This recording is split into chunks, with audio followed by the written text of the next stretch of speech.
Elisa necesitaba el dinero, así que aceptó el trabajo. Debía bañar y cuidar a un joven paralítico.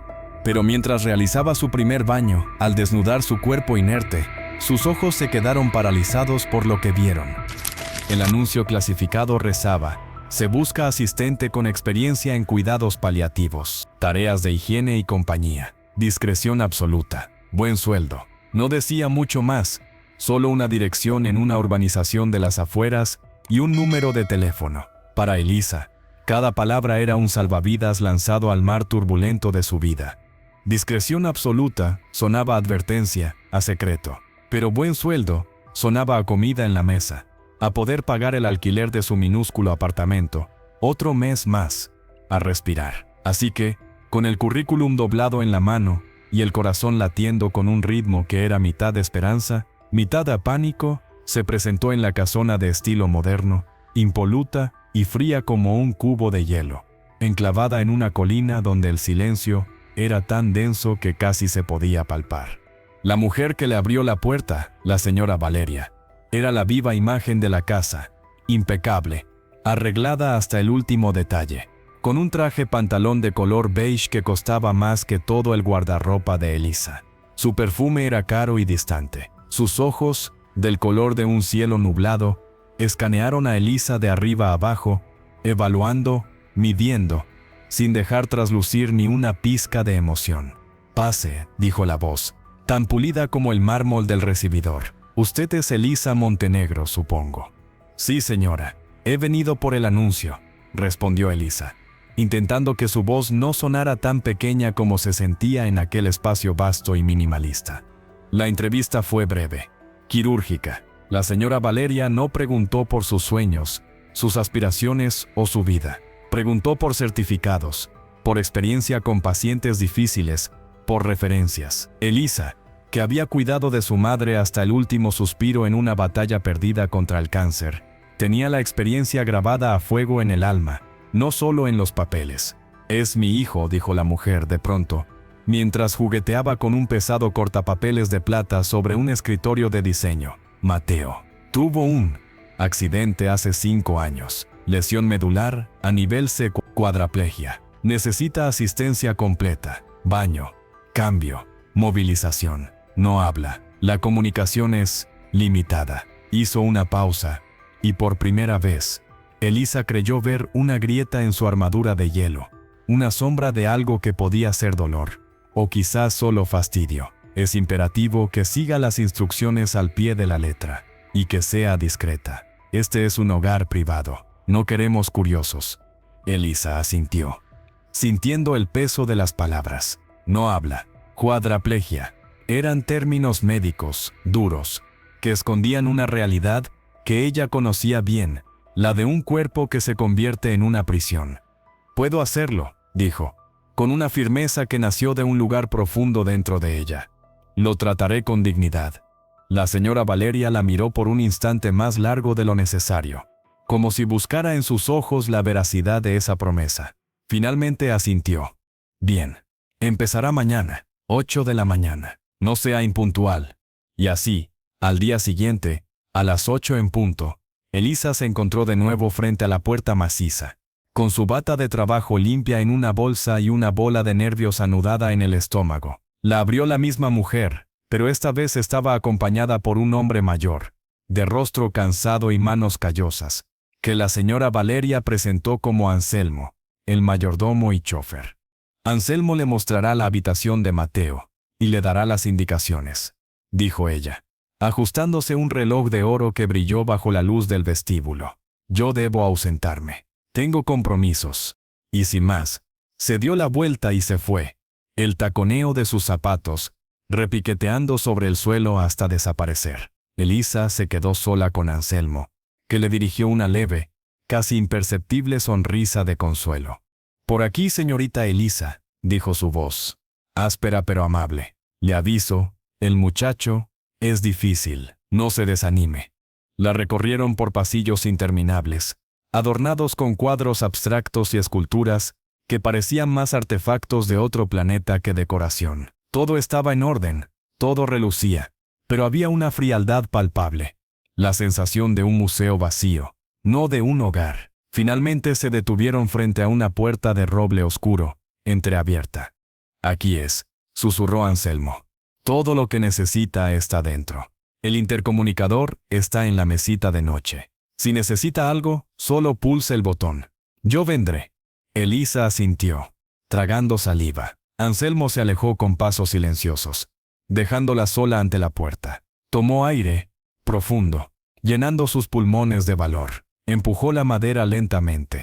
La habitación era grande, bañada en una luz tenue que se filtraba por una ventana enorme con las persianas semiabiertas. No olía a desinfectante ni a enfermedad, como ella temía, sino a limpio, con una tenue nota a madera de sándalo. Era una habitación masculina, sobria, muebles de diseño funcional, una cama médica ajustable en el centro, una silla de ruedas de titanio reluciente junto a ella, y en la cama, recostado sobre varias almohadas, estaba él, Mateo. Su corazón se encogió. Era joven, quizá rondando los 30. Tenía el pelo castaño oscuro, desordenado pero limpio, que enmarcaba un rostro de líneas angulosas y pálidas. Sus ojos, de un color avellana intenso, la observaban fijamente desde el instante en que cruzó la puerta. Eran los únicos tingos de su cuerpo que parecían vivos, que tenían movimiento, y en ellos no había ira, ni resentimiento, ni siquiera curiosidad. Había una profundidad abismal, un océano de silencio, y de algo que a Elisa se le antojó como una vigilancia antigua, paciente. «Hola, Mateo», dijo suavemente, acercándose a la cama. «Soy Elisa. Voy a ayudarte con el baño, si no te importa». No esperaba una respuesta, y no la hubo. Solo el constante, metrónomo sonido de la máquina de oxígeno que susurraba en un rincón, y la leve respiración de él, controlada por un diafragma que apenas respondía. Sus ojos, sin embargo, no se despegaron de ella. Era desconcertante, como ser observada por una estatua cuya esencia residía únicamente en la mirada. Trabajó con la eficiencia silenciosa que había aprendido al cuidar de su madre. Preparó todo: la palangana, con agua tibia, las esponjas suaves, las toallas limpias, el jabón neutro. Le hablaba en voz baja, no tanto para calmarlo a él, que parecía en un estado de calma absoluta, sino para calmarse ella misma, para romper el hielo de aquella situación tan íntima y a la vez tan clínica. «Voy a ayudarte a sentarte un poco, ¿vale?», murmuró, accionando los controles de la cama para elevar suavemente el torso. Su cuerpo, inerte, se movió con la cama. Visto de cerca, se notaba que había sido fuerte. Los hombros eran aún anchos, el pecho definido, aunque la musculatura, sin uso, había empezado a ceder a la gravedad y al tiempo. Con movimientos cuidadosos, comenzó a quitarle la camiseta de algodón blanco. Él no opuso resistencia, por supuesto. Sus ojos la seguían, imperturbables. Ella evitaba mirarlos directamente, concentrándose en la tarea, en la textura de la tela, en la palidez de su piel, en el leve olor a limpio que desprendía. Una vez quitada la camiseta, llegó el momento más complejo: el pantalón. Tomó aire de nuevo. «Voy con el pantalón ahora», anunció, como si él pudiera dar su consentimiento.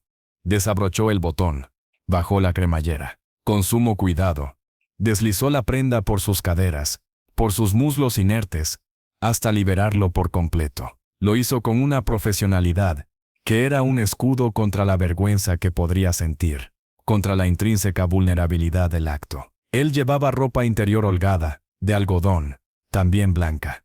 Era lo último.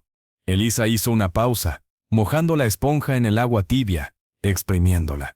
El sonido del agua goteando en la palangana era el único en la habitación. «Empezaremos por el torso», dijo, casi para sí misma.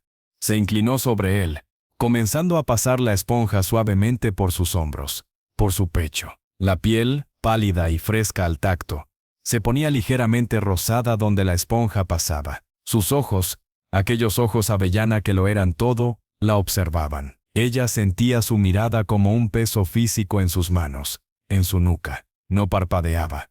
Era una atención absoluta, desprovista de toda vergüenza. Continuó, metódica. Le lavó los brazos, uno por uno, levantándolos con delicadeza, limpiando cada dedo, cada uña, que estaban perfectamente cuidadas. Alguien, Anselmo probablemente ya había hecho un trabajo previo. Esto era solo un repaso, una rutina. Pero para Elisa, cada movimiento era un sacramento, un acto de respeto hacia la vida que quedaba atrapada en aquel cuerpo. Bajó con la esponja, ya enjuagada, hacia su abdomen. Le hablaba en murmullos, tonterías sobre el día, sobre el sol que intentaba entrar por la ventana, cualquier cosa para llenar el silencio opresivo. Él no respondía, solo respiraba, lento, controlado, sus ojos clavados en ella como dos faros en la niebla. Y entonces, llegó el momento. Tomó el borde elástico de su ropa interior. Era el último paso, la última barrera de intimidad. Voy a... No terminó la frase. Solo asintió, como si él pudiera devolverle el gesto. Con extrema delicadeza, deslizó la prenda hacia abajo, sobre sus caderas, sobre sus muslos. Los ojos de Elisa, hasta entonces concentrados en su tarea, seguían el movimiento de la tela, revelando la piel pálida de su vientre bajo. Y fue entonces, cuando la prenda bajó lo suficiente, sus ojos, por inercia, barrieron la piel que quedaba al descubierto, y se paralizaron. El mundo se detuvo. El suave murmullo del oxígeno se apagó. Su propia respiración se cortó en seco. El latido de su corazón, que hasta entonces había sido un tambor sordo de nervios, se convirtió en un martillazo violento, y luego en un silencio aterrador. Allí, en la piel inmaculadamente pálida de la cadera izquierda de Mateo, justo por encima del hueso de la pelvis, había una marca. No era una cicatriz quirúrgica del accidente. No era una mancha de nacimiento. Era un tatuaje, pequeño, discreto, de trazos finos y elegantes. Un tatuaje que ella había visto miles de veces, que conocía mejor que cualquier otra cosa en el mundo. Un tatuaje que le había dibujado a su hijo pequeño, Lucas, en una hoja de papel, y que él, con sus 7 años recién cumplidos, había querido tener para siempre en su piel, para ser valiente como los superhéroes mami. Un dibujo simple, un pequeño halcón con las alas semiabiertas, y debajo, casi microscópicas, 2 letras. L.E. Lucas Espinosa, su apellido de soltera. Un sonido gutural, un quejido que no era de dolor sino de puro y absoluto desconcierto, se le escapó de los labios. La esponja se le resbaló de los dedos, cayendo sobre la sábana blanca con un chapoteo sordo que sonó como un trueno en el silencio de la habitación. Sus manos volaron instintivamente a su boca, ahogando un grito que quería salir, que ardía en su garganta. Las lágrimas, instantáneas, nublaron su visión, convirtiendo la figura de Mateo en una mancha borrosa. Pero no necesitaba ver con claridad. La imagen de ese tatuaje estaba grabada a fuego en su memoria, en su alma. Era el mismo, exactamente el mismo.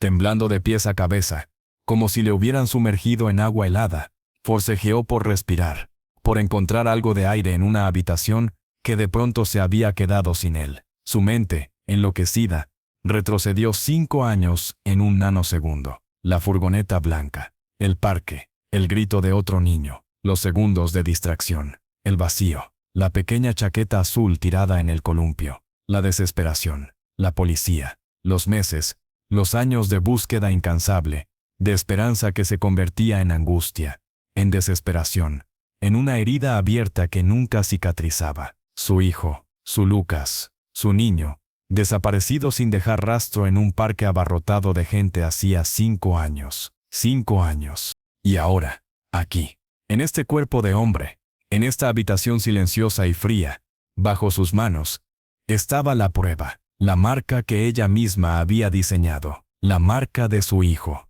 Sus ojos, nadando en lágrimas, se elevaron lentamente temblorosos, para encontrarse con los de él, con los de Mateo. Ya no los veía como los ojos serenos y distantes de un paralítico. Ahora los veía como lo que quizás siempre habían sido una ventana cerrada a cal y canto, pero tras la cual había algo, alguien.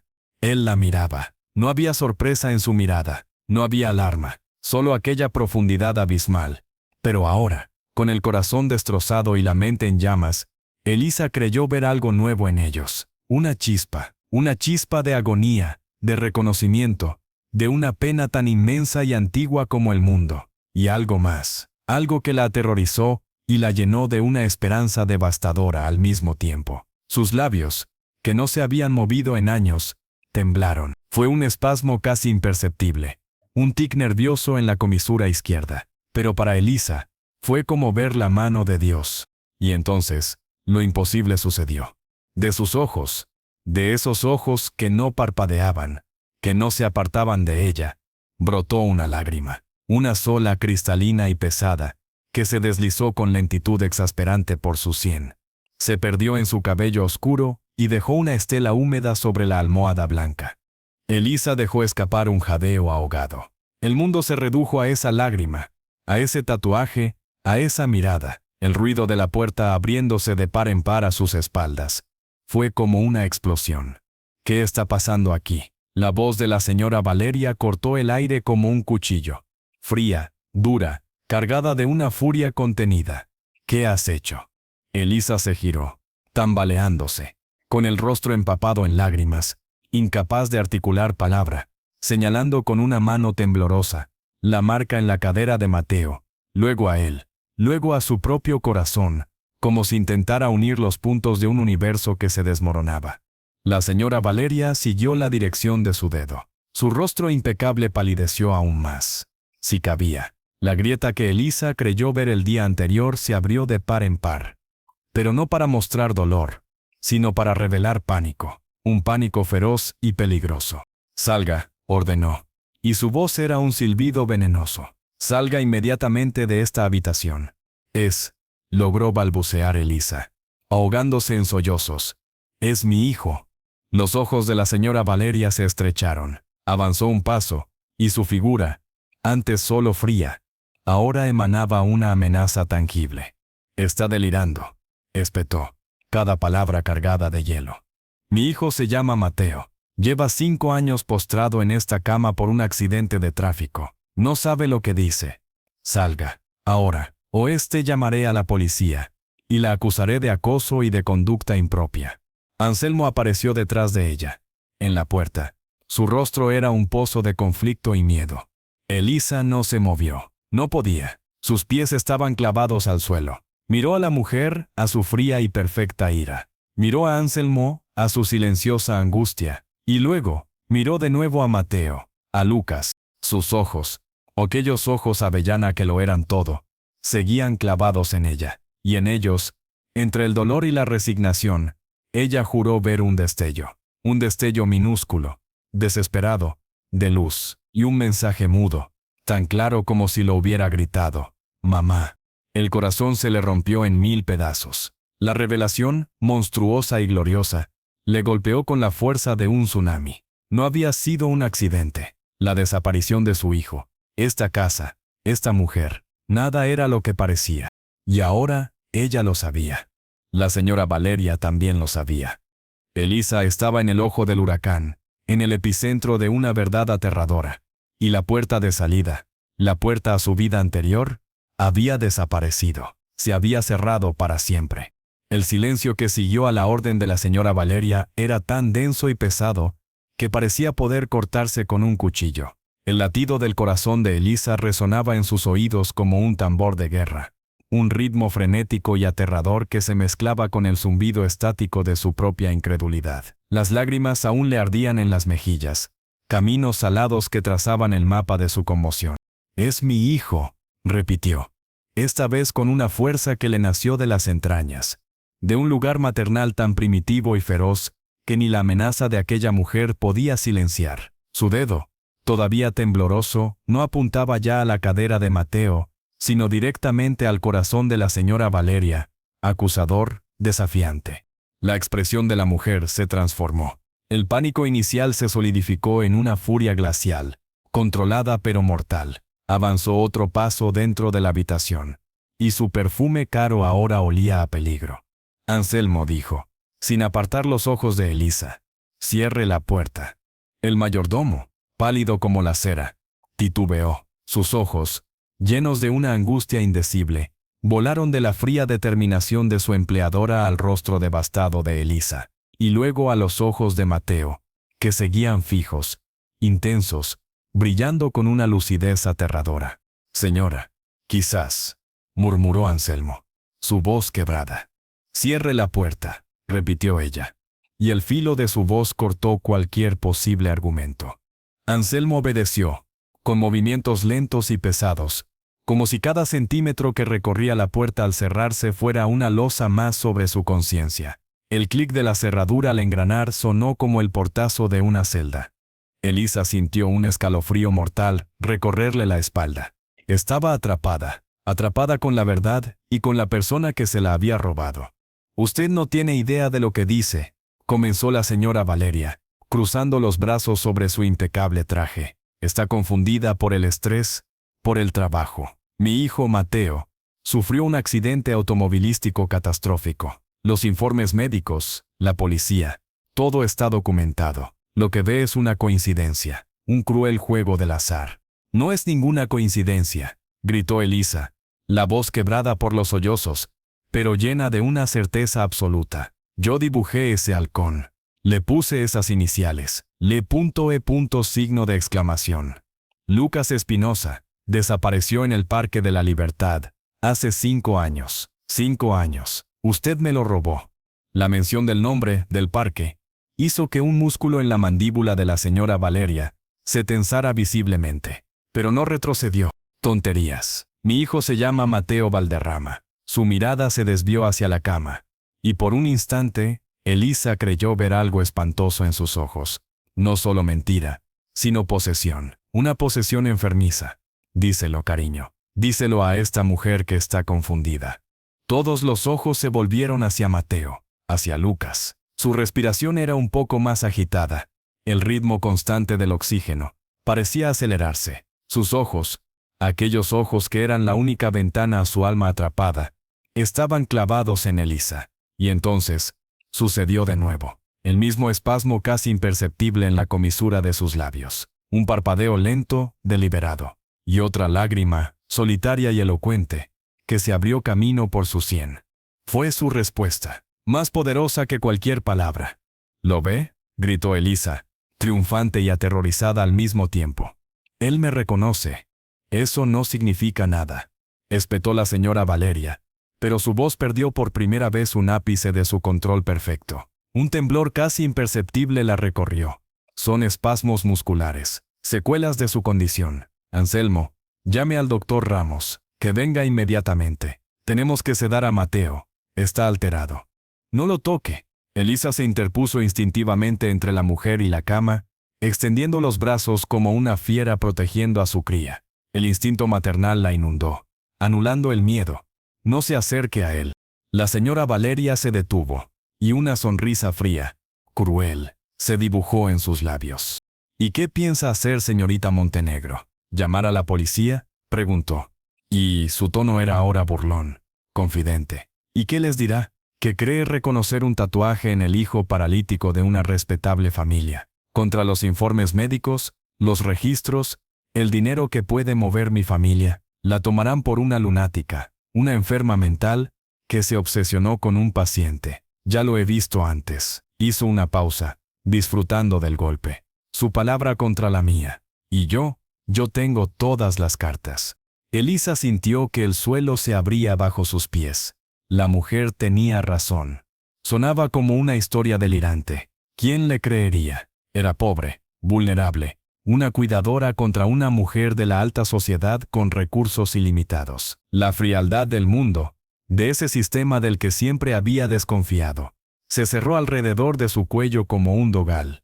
Pero entonces, una voz débil, ronca, como salida de un lugar olvidado por el tiempo, rompió el tenso silencio.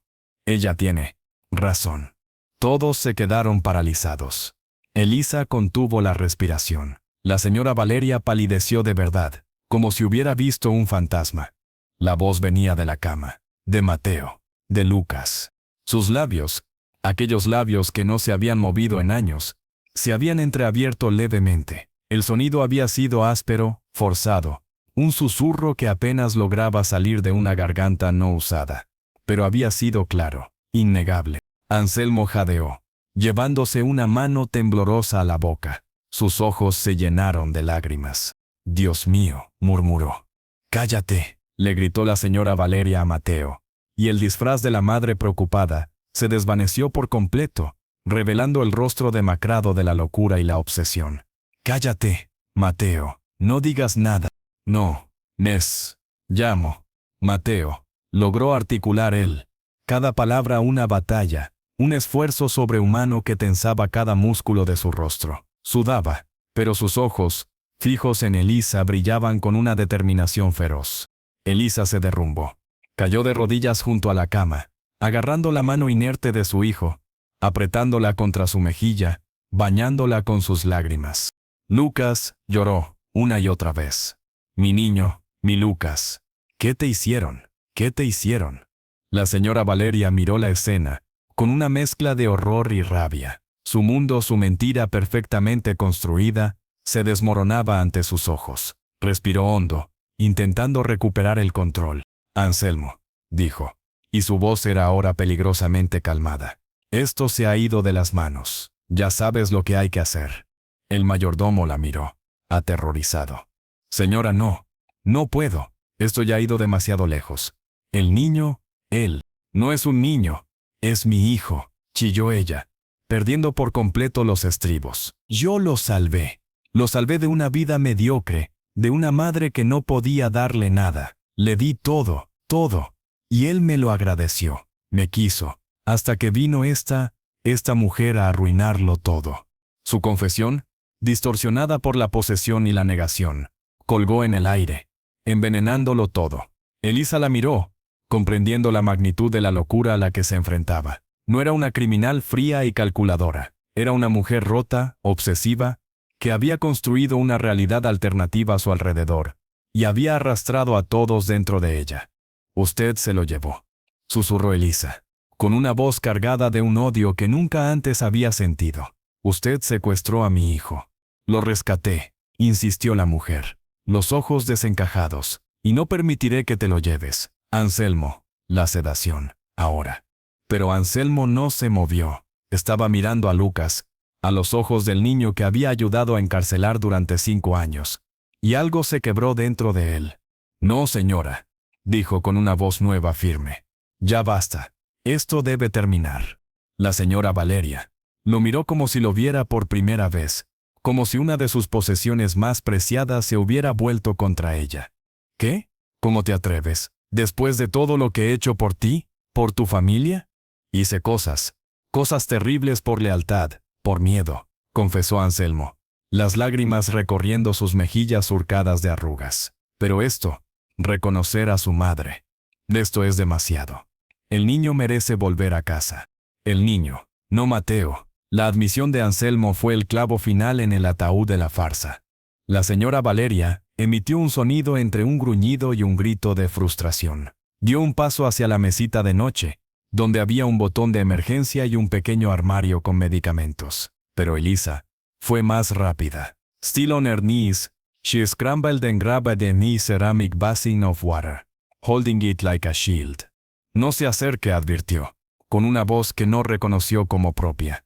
En ese momento de caos absoluto, con 2 mujeres al borde del abismo y un hombre tratando de redimirse, la mirada de Elisa se encontró con la de su hijo, Lucas. Con un esfuerzo sobrehumano, él movió sus ojos hacia la silla de ruedas, luego hacia la ventana, y de nuevo a ella. Un mensaje mudo, un plan desesperado. Elisa entendió. Lo entendió todo. No se trataba de ganar una discusión, se trataba de escapar. «Anselmo», dijo Elisa, sin apartar los ojos de la señora Valeria. «¿Tiene las llaves del coche?». Anselmo, después de un segundo de duda, asintió lentamente. «Sí, en el bolsillo. Puede ayudarnos». Su voz suplicaba, pero también ordenaba. Anselmo miró a la señora Valeria, que los observaba con ojos inyectados en sangre, y luego asintió de nuevo, con más convicción esta vez. «Sí. Traidores, los 2, ingratos», vociferó la señora Valeria, y se abalanzó hacia el botón de emergencia en la mesilla. Pero Anselmo fue más rápido. La sujetó por los brazos con una fuerza que ella no esperaba, conteniéndola mientras forcejeaba y gritaba. «Suéltenme. Es mi hijo. Mío». «Elisa, date prisa», gritó Anselmo, luchando por contenerla. Elisa no lo pensó 2 veces. Se volvió hacia Lucas.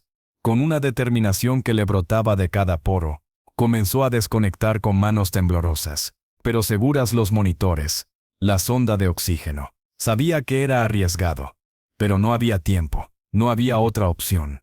Vamos, cariño, murmuró, mientras trabajaba. Mamá está aquí, te voy a llevar a casa.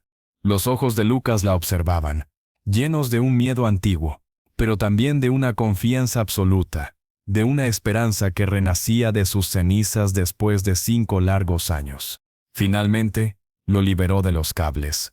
El sonido de las alarmas de los monitores, al ser desconectados, empezó a piar, añadiendo una capa más de caos a la habitación. Con una fuerza que no sabía que tenía, heredada de todas las madres que luchan por sus hijos, Elisa rodeó con sus brazos el torso de Lucas y, con un esfuerzo titánico, lo incorporó y lo trasladó a la silla de ruedas. Él era pesado, un cuerpo adulto e inerte, pero la adrenalina la hacía fuerte.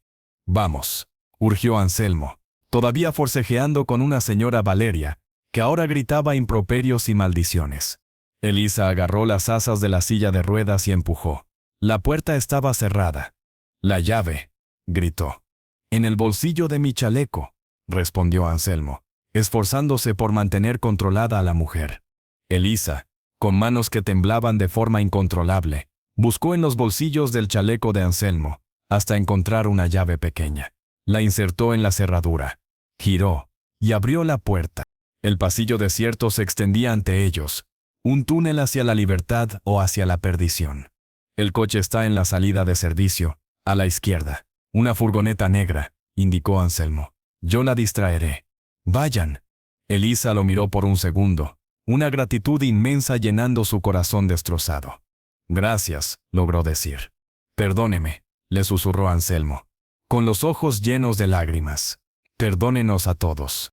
Empujó la silla de ruedas con todas sus fuerzas, adentrándose en el pasillo. Detrás de ella, oyó el sonido de una lucha, un grito ahogado de la señora Valeria, y luego la puerta de la habitación se cerró de golpe, seguida del sonido de la llave girando desde dentro. Anselmo los había encerrado, comprándoles tiempo. Corrió, empujó la silla por los interminables pasillos, las ruedas silenciosas sobre la moqueta espesa. Lucas se balanceaba ligeramente, su cabeza apoyada contra el respaldo, sus ojos abiertos de par en par, mirando el techo, mirándola a ella, absorbiendo cada segundo de esta huida alucinante. Giró a la izquierda como le había dicho Anselmo, y al final de un pasillo más estrecho y menos ornamentado, vio una puerta de metal con un ojo de buey, la puerta de servicio. Sin aliento, con el corazón a punto de estallarle, la empujó. La luz del día, gris y fría, lo cegó. Estaban en un camino de gravilla detrás de la casa, y allí, aparcada, estaba una furgoneta negra y discreta. La puerta lateral estaba abierta. Elisa no lo pensó. Cargó de nuevo con su hijo, con un gemido de esfuerzo, y lo acomodó lo mejor que pudo en el asiento trasero de la furgoneta. Dobló la silla de ruedas y la lanzó dentro. Subió al asiento del conductor. Las llaves estaban puestas.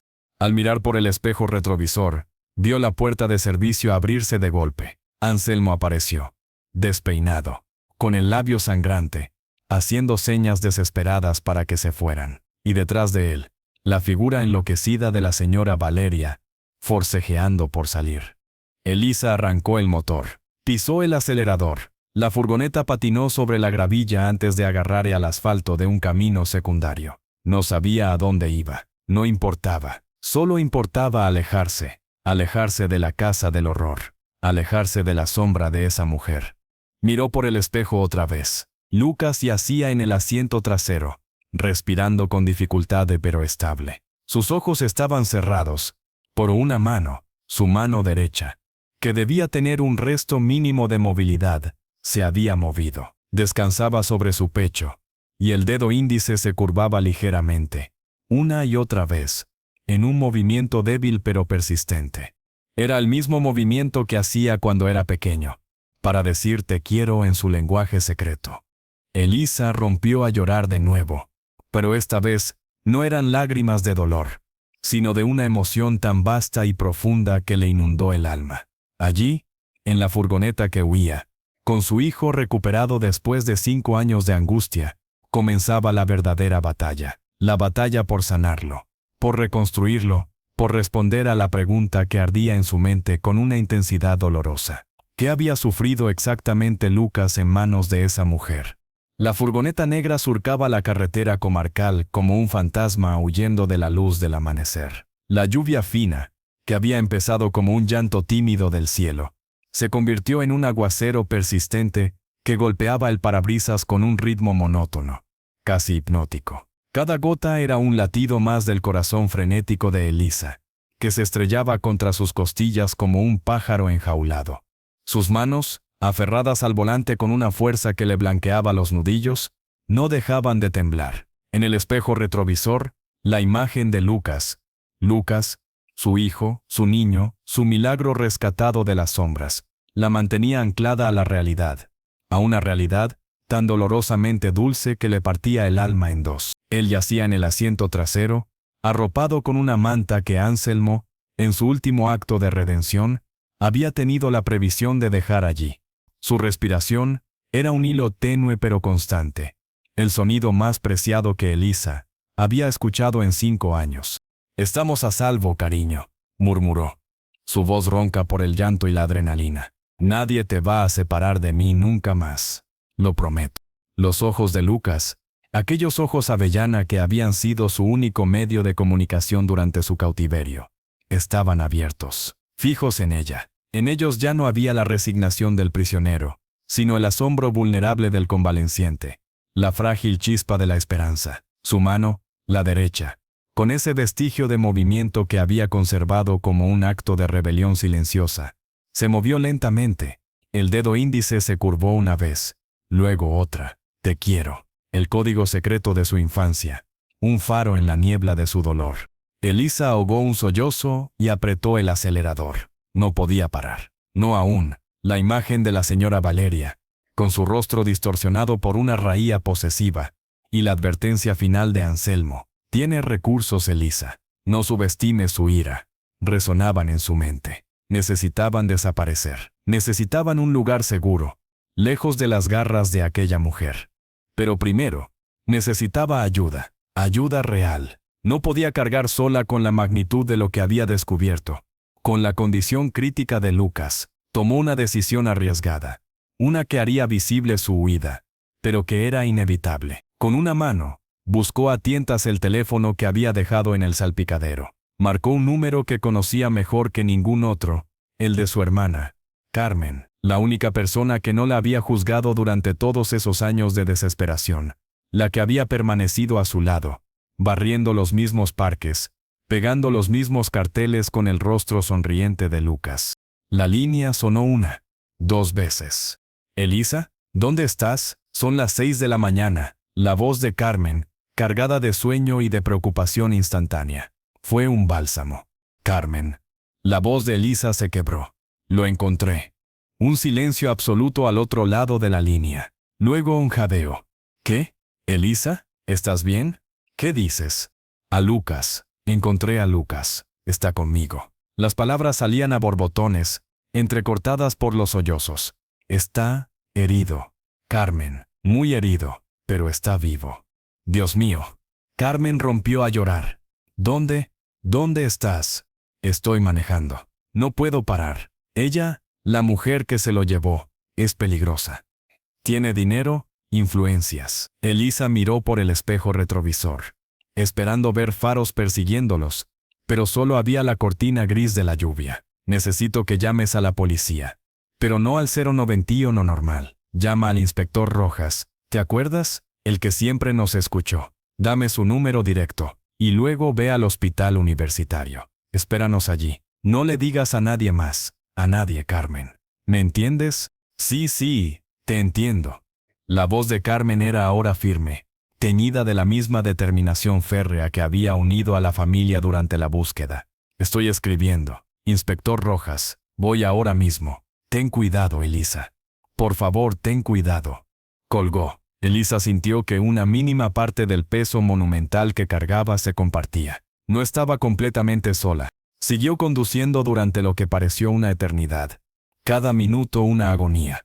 escudriñando cada retrovisor, cada sombra en la carretera. Lucas dormitaba, agotado por el esfuerzo sobrehumano de hablar, de emocionarse, de escapar. Su sueño era inquieto, surcado por susurros y pequeños espasmos que partían el corazón de Elisa.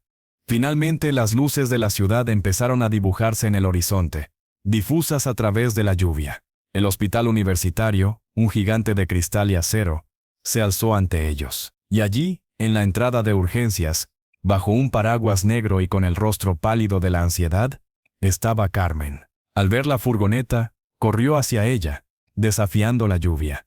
Elisa se bajó del vehículo, y las dos hermanas se abrazaron con una fuerza desesperada. Un abrazo que contenía 5 años de dolor, de espera, y ahora, de milagro. ¿Dónde está?, preguntó Carmen, con la voz ahogada. Elisa abrió la puerta trasera. Carmen se llevó las manos a la boca, ahogando un grito al ver el cuerpo demacrado y pálido de su sobrino, al que recordaba como un niño lleno de vida, ahora reducido a una frágil sombra de sí mismo. «Dios mío, Lucas», susurró, tocando suavemente su mejilla.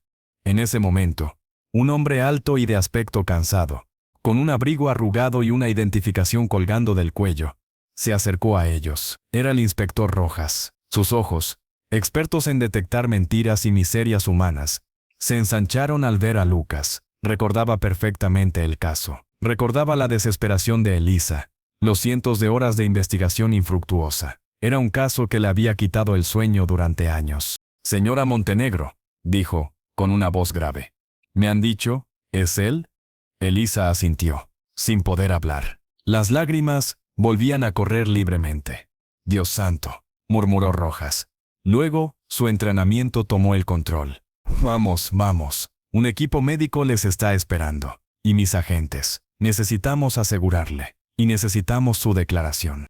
Todo fue un torbellino después de eso. Camillas, luces fluorescentes, voces calmadas pero urgentes de médicos y enfermeras que se llevaron a Lucas. Elisa no quería soltar su mano, pero una enfermera con ojos bondadosos le prometió que estaría bien, que lo cuidarían. Carmen se quedó con ella, sujetándola del brazo, anclándola a la realidad.